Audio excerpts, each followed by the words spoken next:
पुरानी पेंशन की बहाली के मुद्दे पर आंदोलित सरकारी कर्मचारियों ने जहां अपने राष्ट्रव्यापी आंदोलन के प्रभाव के दम पर प्रधानमंत्री नरेंद्र मोदी की टेंशन को बढ़ा रखा है, तो दूसरी तरफ पुरानी पेंशन की बहाली के मुद्दे पर आंदोलित सरकारी कर्मचारियों ने एक और महाअभियान का शंखनाद करके प्रधानमंत्री नरेंद्र मोदी समेत एनडीए के घटक दलों के अंदर भूचाल ला दिया है। क्योंकि पुरानी पेंशन की बहाली के मुद्दे पर आंदोलित सरकारी कर्मचारियों ने सघन संपर्क अभियान का ऐलान कर दिया है। इस महाअभियान के जरिए सरकारी कर्मचारी जहां एकजुटता का प्रदर्शन करेंगे और इस बात का ऐलान करेंगे कि वो इस बार पुरानी पेंशन की बहाली के मुद्दे पर निर्णायक भूमिका निभाने वाले हैं। आपको बता दें कि बिहार के सरकारी कर्मचारी इस सघन जनसंपर्क अभियान के जरिए जहां सत्ता परिवर्तन करने के संकल्प के साथ ही 25 नवंबर को राष्ट्रीय राजधानी दिल्ली में होने वाली महारैली के लिए भी सरकारी कर्मचारियों को जागरूक करके उनको एकजुट करेंगे। वहीं अन्य राज्यों के सरकारी कर्मचारी अपनी जागरूकता अभियान के जरिए पुरानी पेंशन की बहाली के मुद्दे पर राष्ट्रीय राजधानी दिल्ली में ही 25 नवंबर को जो महारैली होने वाली है उसमें सरकारी कर्मचारियों को भारी तादाद में एकजुट करके लाने की कोशिश करेंगे। ये प्रयास सरकारी कर्मचारियों की तरफ से बेहद अहम माना जा रहा है, क्योंकि इसके जरिए सरकारी कर्मचारियों के पुरानी पेंशन की बहाली का भविष्य भी तय होगा।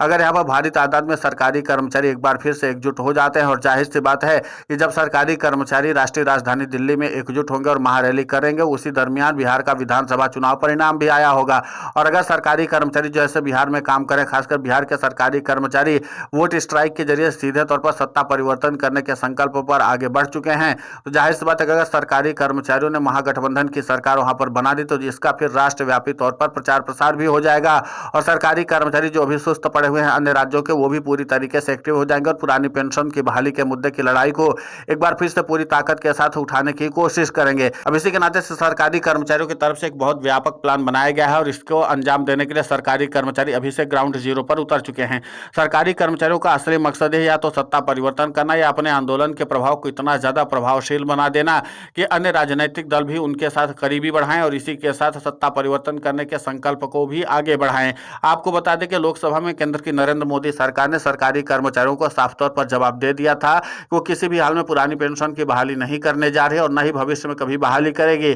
और दूसरी तरफ पुरानी पेंशन की बहाली के मुद्दे पर आंदोलित सरकारी कर्मचारियों ने अपने राष्ट्रव्यापी आंदोलन के बदौलत ही सीधे तौर पर यूनिफाइड पेंशन स्कीम में पूरी तरीके से बट्टा लगाया। ये बात भी किसी से छुपी हुई नहीं है, क्योंकि अब पुरानी पेंशन की बहाली के मुद्दे पर आंदोलित सरकारी कर्मचारियों ने जिस तरीके से यूनिफाइड पेंशन स्कीम में बट्टा लगाया, माना यही जा रहा है कि 30 नवंबर तक यूनिफाइड पेंशन स्कीम को प्रधानमंत्री नरेंद्र मोदी वापस लेने के लिए मजबूर हो ही जाएंगे, क्योंकि लगातार यूनिफाइड पेंशन स्कीम को स्वीकार करने की तारीखें बढ़ाई जा रही, लेकिन इसके बावजूद भी सरकारी कर्मचारी यूनिफाइड पेंशन स्कीम को स्वीकार नहीं कर रहे। तो एक तरह से सरकारी कर्मचारियों की डबल जीत होने वाली है, यानी कि नवंबर के महीने में ही केंद्र की नरेंद्र मोदी सरकार यूनिफाइड पेंशन स्कीम को वापस ले लेगी और दूसरी तरफ यह होगा कि सरकारी कर्मचारी अपने प्रयास के जरिए ही बिहार में महागठबंधन की सरकार बना चुके होंगे। तो जाहिर सी बात है कि वहां पर सरकारी कर्मचारियों को पुरानी पेंशन का लाभ भी मिलना शुरू हो जाएगा और इसी के साथ जब ये दो खुशियां सरकारी कर्मचारियों को एक साथ मिलेंगे तो जाहिर सी बात है कि अन्य राज्यों के सरकारी कर्मचारियों के अंदर भी फिर से वही ऊर्जा और जोश दिखने लगेगा, जिसके नाते से सत्ता परिवर्तन करने के संकल्प में पीछे रह गए थे। माना इधर के आगामी समय के जो विधानसभा चुनाव होंगे वहां पर भी सरकारी कर्मचारी अहम भूमिका निभा सकते हैं और इसी के साथ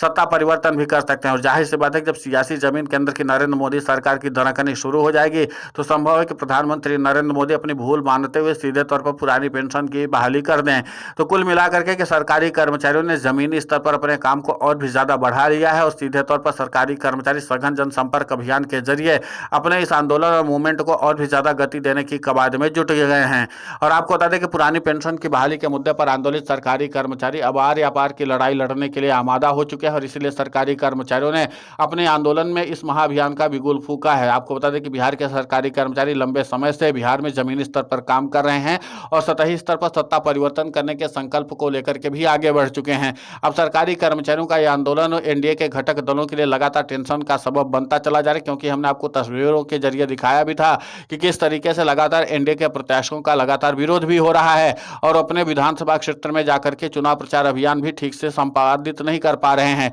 उनको इस बात की चिंता सता है कि जिस तरीके से एंटी इनकम्बेंसी का माहौल सरकारी कर्मचारियों ने पैदा किया है उसका आखिर निपटारा हम कैसे करें। और इसके नाते से वो पूरे आला कमान को भी बता चुके हैं कि यहाँ पर चुनाव जीतना तो दूर, हम अपनी जमानत बचा ली, यही बहुत बड़ी बात होगी। क्योंकि पुरानी पेंशन की बहाली के मुद्दे पर आंदोलित सरकारी कर्मचारियों ने कई तरह की रणनीति बना रखी है। एक तरफ जहां बीजेपी के बड़े नेता हों या फिर एनडीए के बड़े नेता हों, उनकी चुनावी रैली को फ्लॉप करवाने के लिए भी सतही स्तर पर काम कर रहे हैं, तो दूसरी तरफ सरकारी कर्मचारी महागठबंधन के प्रत्याशियों के लिए लगातार सपोर्ट करके सियासी माहौल भी बना रहे हैं। यानी कि भले भले छोटा चेहरा हो, लेकिन उसको सरकारी कर्मचारी इस तरीके से प्रोजेक्ट करें कि उनका आम जनता के साथ जुड़ाव बढ़ता चला जा रहा है। तो कुल मिलाकर के सरकारी कर्मचारियों ने अपने ओपीएस फैक्टर को बिहार में स्थापित कर लिया है और इसी के नाते से एनडीए के घटक दलों के भी हाथ पांव फूलने शुरू हो चुके हैं। लेकिन इस महाअभियान ने अभी सरकारी कर्मचारियों का जो है वो भी जमीन पर अपना प्रभाव नहीं दिखाया, लेकिन इसके बावजूद भी सियासी तौर पर इसकी चर्चा तेज हो गई है। माना जा रहा है कि अगर सरकारी कर्मचारी अपने चुनावी ड्यूटी पर जाने से पहले इस महाअभियान को अंजाम दे लेते हैं